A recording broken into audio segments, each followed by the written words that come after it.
Hi friends, welcome to Theni ஏவோ nursery garden. நம்ம தேனி ஏவோ நர்சரியில் இன்றைக்கி என்ன வீடியோ பற்றி பார்க்க போகிறோன்னு பார்த்தீங்கன்னா, பொதுவாகவே நம்ம வீட்டில் வச்சுருக்க ரோஜா செடிகளை நர்சரியில் இருக்கும்போது சூப்பராக வந்து பூக்கள் வந்து பூக்கும். அதை வாங்கி வீட்டில் வைக்கும்போது பூக்கள் வந்து பூக்காது. அப்படியே பொதுவாக கூட அந்த பூக்கள் வந்து ரொம்ப சின்னதாக வந்து பூக்கள் வந்து பூக்கும். சரி, பரவாயில்ல, சின்னதாக தான் பூக்கள் பூக்குதுன்னு நினச்சா கூட அந்த செடிகளில் பார்த்தீங்கன்னா நிறைய நோய் தாக்குதல் வந்து ஏற்படும். இப்போ அந்த ரோஜா செடியை பொறுத்த வரைக்கும் நிறைய நோய் தாக்குதல் வரும். அதாவது எப்படின்னு பார்த்தீங்கன்னா, மாவு பூச்சி அந்த மாதிரி வரும். அதுக்கடுத்து பார்த்தீங்கன்னா செடியில் பூக்களில் வந்து புழுக்கள் மாதிரி வரும். கண்ணுக்கு தெரியாத இலைகளில் வந்து இலை சோட்டால் அந்த மாதிரி வரும். இந்த மாதிரி நிறைய பிரச்சனைகள் வந்து ரோஜா செடிகளுக்கு வரும். ஆனால் நிறைய நர்சரியில் பார்த்தீங்கன்னா அந்த நிறைய நோய் தாக்குதல் வரும். அந்த ஒவ்வொரு நோய் தாக்குதலுக்கும் எந்த மருந்து எப்படி யூஸ் பண்ணணும், எந்த டயத்தில் எந்த ஃபர்டிலைசர் வந்து கொடுக்கணும் அந்த மாதிரி தெளிவாக வந்து யாருமே வந்து சொல்ல மாட்டாங்க. பட் இந்த வீடியோவில் பார்த்தீங்கன்னா நீங்கள் என்ன நோய் தாக்குதலுக்கு எந்த மாதிரி மருந்து யூஸ் பண்ணணும் அப்படின்றத பற்றி பார்ப்போம். எந்த டயத்தில் ஃபர்டிலைசர் கொடுக்கணும், எந்த மாதிரி டயத்தில் வந்து நம்ம செடிகளுக்கு தண்ணி ஊற்றணுன்ற முதல் கொண்டு இந்த வீடியோவில் வந்து பார்க்க போகிறோம். நம்ம சேனலில் நீங்கள் புதுசாக பார்க்குறவங்களா இருந்தால் கீழே உள்ள சப்ஸ்கிரைப் பட்டனை மறந்துடாமல் சப்ஸ்கிரைப் பண்ணிக்கோங்க. பக்கத்தில் உள்ள பெல்லைக்கானையும் வாழ்ன்றதை கொடுத்தீங்கன்னா நெக்ஸ்ட் போகிற வீடியோ உங்கள் மொபைலில் நோட்டிஃபிகேஷனாக வந்து ஃபஸ்ட்டு வந்து என்னென்னு பார்த்தீங்கன்னா, நிறைய பேர் நம்ம வீட்டில் வச்சுருக்க ரோஜா செடிகளுக்கு வந்து இந்த மாதிரி பூக்கள் வந்து சின்னதாக பூக்குதுன்ற மாதிரி நிறைய பேர் வந்து சொல்லியிருக்காங்க. இப்போ இந்த மாதிரி பூக்கள் வந்து சின்னதாக பூக்கிறதுக்கு மெயினான ரீசன் என்னென்னு பார்த்தீங்கன்னா, நம்ம அந்த செடிகளுக்கு தேவையான ஊட்டச்சத்து வந்து கொடுக்கறது கிடையாது. அதாவது அந்த செடிகளுக்கு தேவையான சத்து, மண் சத்தில் வந்து ஃபெர்டிலைசர் வந்து நம்ம யூஸ் பண்ணுறதே கிடையாது. அதனால தான் இந்த மாதிரி சின்ன பூக்கள் வந்து பூக்கும்.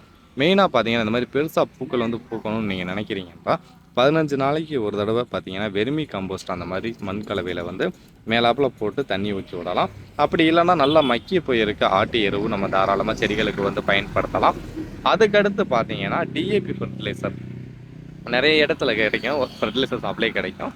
அந்த டிஏபி ஃபெர்டிலைசர் வந்து கொஞ்சமாக வந்து இந்த செடி இங்கே இருக்குதுன்னா இந்த இடத்துல வந்து கொஞ்சமாக நீங்கள் இந்த இடத்துல போட்டு விட்டு கொஞ்சம் மண் போட்டு மூடி விட்டு தண்ணி மட்டும் லைட்டாக ஊற்றி விட்டிங்கன்னா போதும். கரெக்டாக அடுத்து வந்து இந்த கட் பண்ணி விட்டீங்கன்னு வைங்களேன், அதுக்கு அடுத்து தளிர்வு வரும். அப்போ தளிர்வு வர வந்து உங்களுக்கு 15 நாள் ஆகும். அந்த 15 நாள் கழித்து மறுபடியும் இதே இடத்துல வந்து டிஏபி ஃபெர்டிலைசரோ இல்லை வெர்மி கம்போஸ்ட் ஃபெர்டிலைசரோ அப்படி இல்லைன்னா ஆட்டுச்சாணம் அந்த மாதிரி எருவு வந்து நல்லா மக்கி போன குப்பை மாதிரி மறுபடியும் அந்த தளிர்வு வரும்போது கொடுத்தீங்கன்னா கண்டிப்பாக உங்களுக்கு சின்ன செடியாக இருந்தாலும் சரி, பெரிய பெரிய செடியாக இருந்தாலும் சரி, அந்த தளிர் வரும்போது நீங்கள் மறுபடியும் ஃபெர்டிலைசர் கொடுக்குறது வந்து ஃபஸ்ட்டு கொடுத்தது வந்து செடியோட தளிர்வுக்கு, செகண்ட் கொடுத்தது பார்த்தீங்கன்னா பூக்கள் வந்து பெருசாக பூக்கிறதுக்கு. இந்த டிப்ஸை ஃபாலோ பண்ணி தான் நிறைய பூக்களும் பெரிய பெரிய பூக்களும் பூக்க வைக்கிறாங்க. இதை மட்டும் நீங்கள் கரெக்டாக ஃபாலோ பண்ணிக்கோங்க. அடுத்ததாக பார்த்தீங்கன்னா, நம்ம வீட்டில் வச்சுருக்க செடிகளுக்கு பார்த்தீங்கன்னா கண்ணுக்கு தெரியாத இலையில் பார்த்தீங்கன்னா நோய் சுருட்டல் மாதிரி இருக்கும். நிறைய பேருக்கு பார்த்தீங்கன்னா தெரியும். இந்த மாதிரி இலைகள்லேயே பார்த்தீங்கன்னா இப்போ நம்மகிட்ட இருக்க செடி ஃபுல்லாமே நல்லா ஃப்ரெஷ்ஷாகவே இருக்குது. காமிக்கணும்னு நினச்சா கூட அந்த மாதிரி இலை சுருட்டல் உள்ள மாதிரி செடிகள் வந்து காணும். இப்போ இந்த மாதிரி இலைகளில் பார்த்தீங்கன்னா ஒரு மாதிரி இலை ரொம்ப வந்து சுருங்கி இருக்கும். அப்படி இருக்க அந்த செடிகளுக்கு பார்த்தீங்கன்னா கண்ணுக்கு தெரியாத பூச்சிகள் வந்து அந்த செடியை வந்து சாப்பிட்டுக்கிட்டு இருக்கும். அது பார்த்தீங்கன்னா மேலே தெரியாது, இந்த மாதிரி இலைக்கு பின்னாடி வந்து இருக்கும். அதுவும் பார்த்தீங்கன்னா ரொம்ப குட்டி குட்டியாக இருக்கும். கண்ணுக்கு பார்த்தீங்கன்னா சுத்தமாகவே தெரியாது. அந்த மாதிரி இருக்குன்னும் போது நம்ம செடிகளுக்கு வந்து மோனோகுரோட்டோபாஸ் மருந்து வந்து யூஸ் பண்ணணும். அப்படி அந்த மோனோகுரோட்டோபாஸ் பார்த்தீங்கன்னா 1 லிட்டருக்கு பார்த்தீங்கன்னா 5 மில்லி வந்து லைட்டாக இருக்குண்டா நீங்கள் யூஸ் பண்ணுங்கள். கொஞ்சம் ஹெவியாக இருக்குண்டா 10 மில்லி யூஸ் பண்ணுங்கள். அதிகபட்சமே 10 மில்லி மட்டும் கலந்து நீங்கள் ஸ்ப்ரே பண்ணாலே போதும்.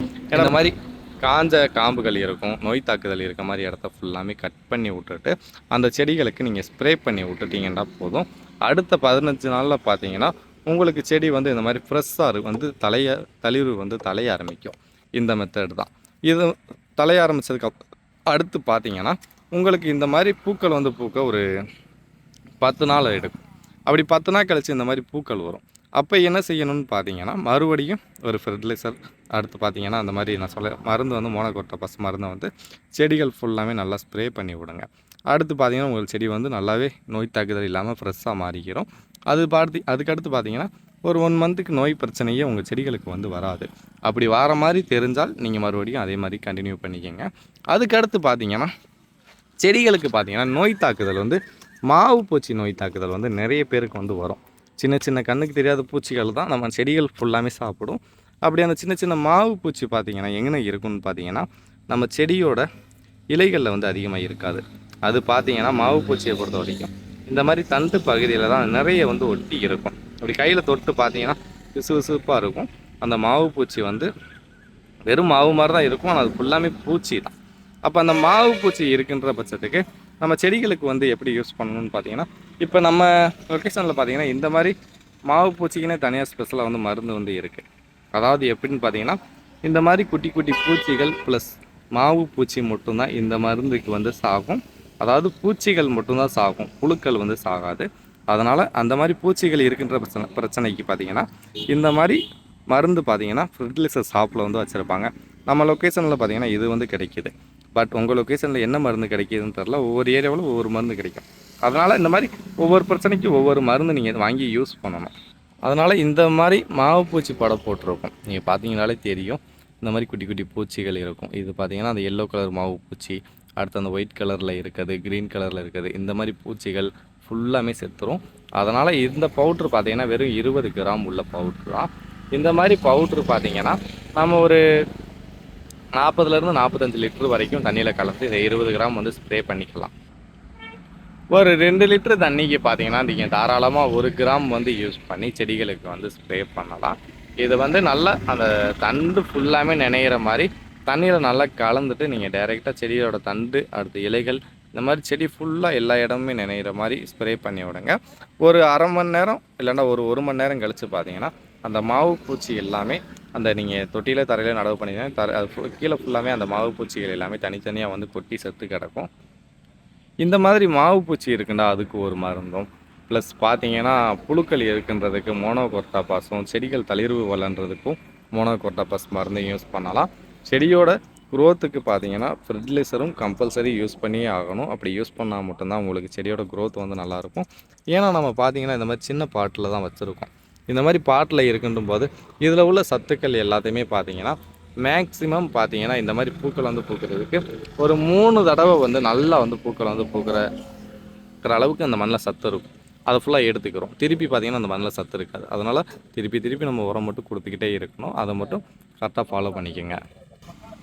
இப்போ அதிகமாக மழை காலத்தில் பார்த்தீங்கன்னா நம்ம ரோஜா செடிகளுக்கு பார்த்தீங்கன்னா தண்ணி வந்து தேவை நார்மலாக ஊற்றினாலே போதும். ஆனால் வெயில் காலத்தை பொறுத்த வரைக்கும் அப்படி கிடையாது. நம்ம தண்ணி பார்த்தீங்கன்னா நல்லா மண்ணை ட்ரை ஆக விடாத அளவுக்கு ஊற்றிக்கிறணும். அதே மாதிரி ரொம்ப ஹெவியாக வெயில் அடிக்குதுன்ற பட்சத்துக்கு நீங்கள் என்ன செய்யணும்னா ரோஜா செடிகளுக்கு வந்து நல்ல ஒரு 6 ஹவர் மட்டும் சன்லைட் படுற மாதிரி இடத்துல வந்து தொட்டியை வந்து மாற்றி வச்சுக்கோங்க. ஒரு ஃபுல் டைம் வெயில் படுதுன்னா நீங்கள் நல்லா இதை விட கொஞ்சம் பெரிய செடியாக இருந்துச்சுன்னா ஃபுல் டைம் சன்லைட் வெயில் பட்டாலும் உங்களுக்கு செடியில் எந்த பிரச்சனையுமே கிடையாது. நீங்கள் நர்சரியில் போய் புதுசாக ரோஜா செடிகள் வாங்கி வைக்கிறீங்க, அது நடவு பண்ணுறீங்கன்ற பட்சத்துக்கு அந்த செடிகளுக்கு மட்டும் முடிஞ்ச வரைக்கும் ஒரு 6 ஹவர்ஸ் மட்டும் சன்லைட் படுற மாதிரி வச்சு விடுங்க. ஏன்னா அது பாட்டு வந்து ரீபார்ட் பண்ணி வந்து மாற்றி வைக்கும்போது உங்களுக்கு செடியோட குரோத் வந்து மண் உடச்சிட்டிங்கன்னா லைட்டாக வந்து சுணங்க ஆரம்பிக்கும். அதாவது எப்படின்னா வாட ஆரம்பிக்கும். அதனால் ஒரு 6 மணி நேரம் மட்டும் வெயில் படுற மாதிரி வைங்க. நல்ல குரோத்தான செடியாக இருக்குது, நீங்கள் பாட்டில் நடவு பண்ணி ஒரு 3 மந்த் ஆனதா அப்படின்டா எந்த ஒரு பிரச்சனையுமே கிடையாது. நல்லா சன்லைட் அதிகமாக படுற மாதிரி இடத்துலையும் நடவு பண்ணி வச்சுக்கோங்க. மழை காலத்தை பொறுத்த வரைக்கும் நம்ம செடிகளுக்கு ஃபுல்லாமே என்ன செய்யணும்னு பார்த்தீங்கன்னா இந்த பூக்கள் எல்லாமே பார்த்தீங்கன்னா அழுக ஆரம்பிக்கும். அதனால் கட் பண்ணி விட்டுட்டு நம்ம தண்ணி மட்டும் முடிஞ்ச வரைக்கும் தேங்காமல் பார்த்துக்கோங்க. மழை காலத்தில் நம்ம தொட்டியில் உள்ள செடிகள் கம்பல்சரி வந்து தண்ணி தேங்கி நிற்கும், அந்த வேர்கள் எல்லாமே அழுகிரும். அதனால் முடிஞ்ச வரைக்கும் அடியில் ஹோல்ஸ் நல்லா கரெக்டாக இருக்கா, நம்ம ஊற்றுற தண்ணி டக்குன்னு ட்ரை ஆகிருதான்றதை மட்டும் கரெக்டாக செக் பண்ணிக்கோங்க. வெயில் காலத்தில் நான் சொன்ன மாதிரி கரெக்டாக மட்டும் ஃபாலோ பண்ணிக்கோங்க. ஃபெர்டிலைசர் யூஸ் பண்ணுறது கூட அதிகமாக வெயில் அடிக்கிற டயத்தில் யூஸ் பண்ணாமல் நீங்கள் ஃபெர்டிலைசரோ மருந்தோ யூஸ் பண்ணுறீங்கன்னா ஃபெர்டிலைசர் வந்து அளவாக யூஸ் பண்ணிக்கோங்க. மருந்து பார்த்தீங்கன்னா ஒரு 4-5 மணிக்கு மேலே வந்து செடிகளுக்கு ஸ்ப்ரே பண்ணலாம். காலையில் பார்த்தீங்கன்னா காலையில் ஒரு 10-11 மணிக்குள்ளே வந்து செடிகளுக்கு வந்து மருந்து வந்து ஸ்ப்ரே பண்ணிக்கோங்க. இந்த டிப்ஸை மட்டும் நீங்கள் கரெக்டாக ஃபாலோ பண்ணிக்கிட்டே வந்தீங்கன்னா போதும். நம்ம வீட்டில் எவ்வளோ ரோஜா செடிகள் வச்சுருந்தாலும் ரொம்ப சூப்பராக வந்து பூக்களை வந்து பூக்க வைக்க முடியும். பொதுவாக நர்சரியில் ஃபுல்லாமே பார்த்தீங்கன்னா இந்த டிப்ஸை மட்டும்தான் கரெக்டாக ஃபாலோ பண்ணி நம்ம வீட்டில் உள்ள செடிகள் எல்லாத்தையுமே பூக்க வைக்க போகிறோம். இந்த டிப்ஸை தான் நாங்களும் கரெக்டாக வந்து நர்சரியில் வந்து நாங்கள் அடிக்கடி 15 நாளைக்கு ஒரு தடவை யூஸ் பண்ணுற டிப்ஸு இதே தான். கிட்டத்தட்ட இப்போயே பார்த்தீங்கன்னா தெரியும், அந்த மருந்து கூட செடிகளுக்கு வந்து ஸ்ப்ரே பண்ணுறது பார்த்தீங்கன்னா தெரியும். கிட்டத்தட்ட எத்தனை மணிக்கு ஸ்ப்ரே பண்ணுறோம். இப்போ வீடியோவே பார்த்தீங்கன்னா 7 மணிக்கு டைம் இல்லாமல் ஒரு 7 மணிக்கு எடுக்கிறோம். அந்த 7 மணிக்கு தான் பார்த்தீங்கன்னா ஃபுல்லாமே மருந்து வந்து செடிகளுக்கு வந்து ஸ்ப்ரே பண்ணுறாங்க.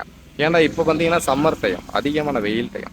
அதனால் முடிஞ்ச வரைக்கும் நீங்கள் மருந்து செடி ஸ்ப்ரே பண்ணுறதா இருந்தாலும் சரி, செடிகளுக்கு தண்ணி ஊற்றுறதா இருந்தாலும் சரி, காலையில் ஊற்றுங்க, அடுத்து பார்த்தீங்கன்னா சாயங்காலம் அந்த மாதிரி ஊற்றுங்க. வீடியோ பிடிச்சிருந்தால் லைக் பண்ணி விட்ருங்க. வேறு ஏதாவது டவுட்ஸ் இருந்தாலும் கமெண்ட் பண்ணுங்கள். மறந்துடாமல் நம்ம சேனலை சப்ஸ்கிரைப் பண்ணாமல் இன்னும் பார்க்குறவங்க சப்ஸ்கிரைப் பண்ணுங்கள். தேங்க்யூ.